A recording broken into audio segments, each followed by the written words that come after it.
Bocor surat dari 241 Jenderal Purnawirawan TNI untuk DPR MPR. Nasib Gibran terancam. Ya, jelas karena suratnya adalah surat usulan pemakzulan Gibran. Jadi rupanya surat itu sudah masuk di tanggal 2. Sekarang tanggal berapa? Tanggal 4 ya. 2 hari yang lalu. Memang agak kelewat ini.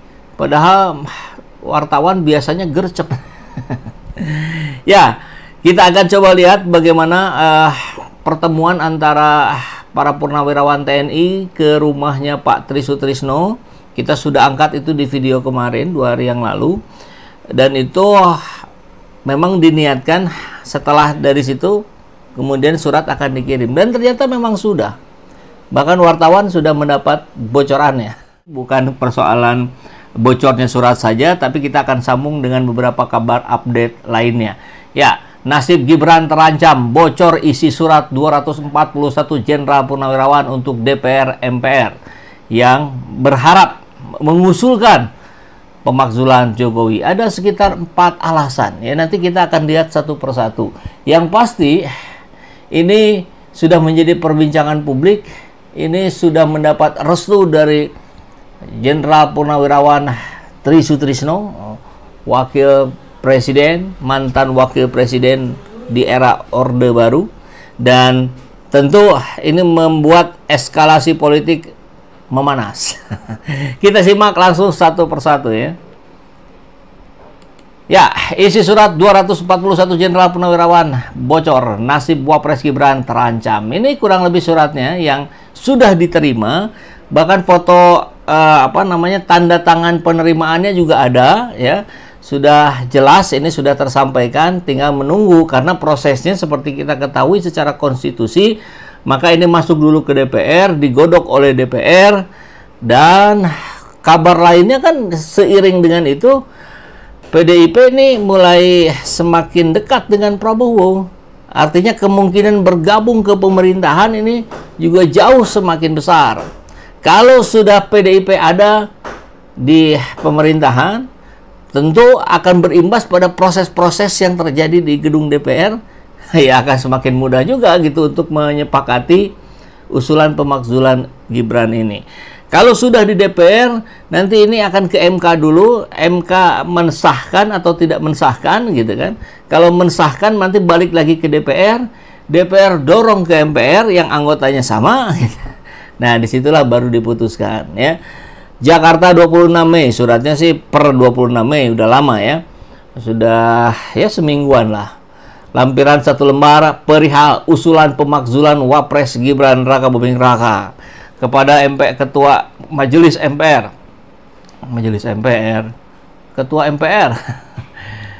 Kepada Ketua DPR di Jakarta. Terbaru Forum Purnawirawan surati DPR MPR segera proses tuntutan untuk segera memproses tuntutan pemakzulan Gibran. Surat tertanggal 26 Mei itu ditujukan kepada Ketua MPR dan DPR, tersebar di kalangan wartawan.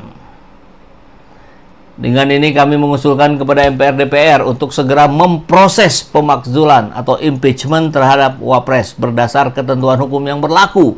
Demikian bunyi surat tersebut. Pada bagian akhir surat tertera tanda tangan 4 purnawirawan TNI, yaitu Jenderal TNI Fahru Rozi, Marskal Hanafi Asnan, Jenderal Tiasno Sudarto, dan Laksamana Slamet Subianto. Sekretaris Forum Purnawirawan Prajurit TNI Bimo Satrio mengonfirmasi surat yang beredar tersebut. Surat itu juga telah dikirimkan ke Sekjen MPR dan DPR pada hari Senin kemarin. Ya betul, sudah dikirim. Nah, coba kita lihat langsung. Alasannya apa saja ya? Alasan kenapa Wapres ini harus diganti. Ada 4 nih. 1. Pelanggaran prinsip hukum etika publik dan konflik kepentingan. Gibran memperoleh tiket pencalonan melalui proses perubahan batas usia cawapres dalam putusan MK nomor 90. Proses tersebut dinilai melanggar Undang-Undang nomor 48 2009 tentang kekuasaan kehakiman. Dinyatakan tidak sah karena Ketua Hakim MK yang memutus perkara adalah paman dari Gibran sendiri dan telah melanggar kode etik dan perilaku hakim. Ininya sudah sudah dibuktikan ya dengan dicopot dari ketua MK. Dengan demikian terbukti bahwa keputusan tersebut menunjukkan tidak independen karena adanya intervensi melalui relasi keluarga langsung. Kemudian yang kedua, kita ini aja kalau dibaca detail terlalu lama. Nah, nomor 2-nya mana? Kok ngilang? Mana tadi ya? Nggak, demikian hal ini bertentangan dengan imparsial lembaga peradilan. Gibran Rakabuming dengan kapasitas pengalaman yang minim, hanya 2 tahun menjabat wali kota Solo, amat patut diduga tidak jelas juga ijazahnya.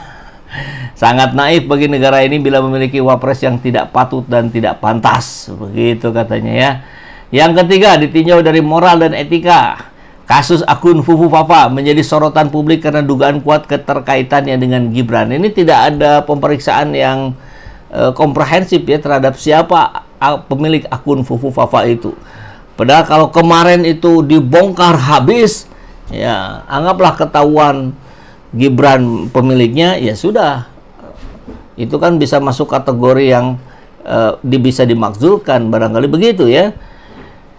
Nah, konon katanya beberapa peneliti juga akan membongkar lagi nih kasus Fufu Fafa. Kan kita ingat ada ribuan postingan Fufu Fafa di Kaskus yang sudah dihapus. Nah, itu masih ada filenya, masih ada datanya.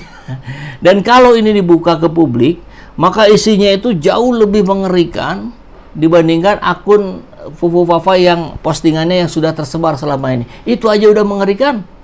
Nah, kata orang yang belum bisa saya sebutkan namanya, meyakini gitu bahwa beliau sudah lihat isinya dan itu lebih mengerikan dibandingkan yang sudah tersebar. Wah, ini mungkin saja dalam 1, 2, 3 hari ke depan ini akan dibongkar lagi oleh orang yang saya maksudkan tadi ya, yang saya belum berkenan untuk menyebut namanya. Oke. Bisa jadi untuk memperkuat ini barangkali begitu ya. 4. Dugaan korupsi saudara Jokowi dan keluarga. Dugaan kuat korupsi Gibran, Kaesang yang dilaporkan oleh Ubaidillah Badrun ke KPK. Ini juga belum ada tindak lanjutnya dari KPK ya. Ubaidillah melaporkan relasi bisnis Gibran dan Kaesang yang merupakan putra Jokowi. Jadi sangat amat patut diduga, sangat itu sudah amat ya. Tapi untuk menekankan mungkin bahwa itu terjadi berkaitan dengan adanya suntikan dana penyertaan modal ke perusahaan Ventura, perusahaan rintisan kuliner anak dari Jokowi.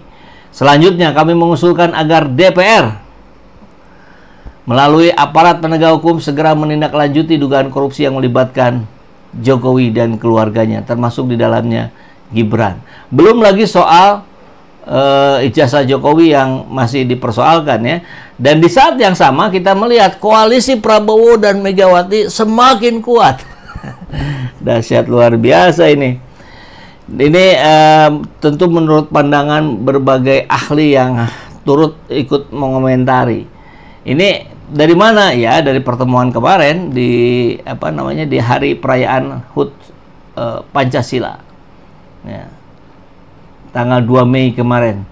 Ini disampaikan oleh Jamiluddin Ritonga. Makin erat hubungannya kalau sudah melihat pertemuan antara Prabowo dan Mega yang tampak informal dan cair. Nah, dari mana itu tampak informal dan cair? Itu dari ketika ada ya bocorannya ya, video pendek itu. Pak Prabowo menanyakan keberhasilan Megawati mengurangi berat badannya alias diet. Nah, ini dalam pandangan Jamiluddin, pembicaraan diet umumnya hanya terjadi bila hubungannya sudah sangat dekat. Kalau tidak dekat, ini kurang etis lah begitu ya barangkali. Tapi kalau sudah dekat, ya itu lain persoalan. Menunjukkan kedekatan. Sebab topik yang mencairkan suasana tersebut sekaligus mengindikasikan bahwa hubungan mereka sudah layaknya seperti keluarga, adik, kakak. Tentu tidak ada masalah buat mereka berkoalisi. Dan di kabar yang lain ya kita lihat ya ada pertemuan yang sangat akrab antara Megawati dan Prabowo. Kemudian dalam pandangan Muslim Arbi juga sama ini. PDIP akan bebaskan Prabowo yang tersandera kepentingan politik Jokowi. Bahkan rumor yang beredar ini ada 5 pos menteri yang akan diisi oleh PDIP. Ini masih rumor ya, nanti kita akan cek kebenarannya. Ini dahsyat ini, ngalahin apa ya, PKS. PKS ada tapi samar-samar katanya ya. Kalaupun ada pun itu cuma satu gitu. Ini 5 langsung. Ya tentu bisa jadi masuk akal ketika kita melihat PDIP sebagai partai pemenang pemilu.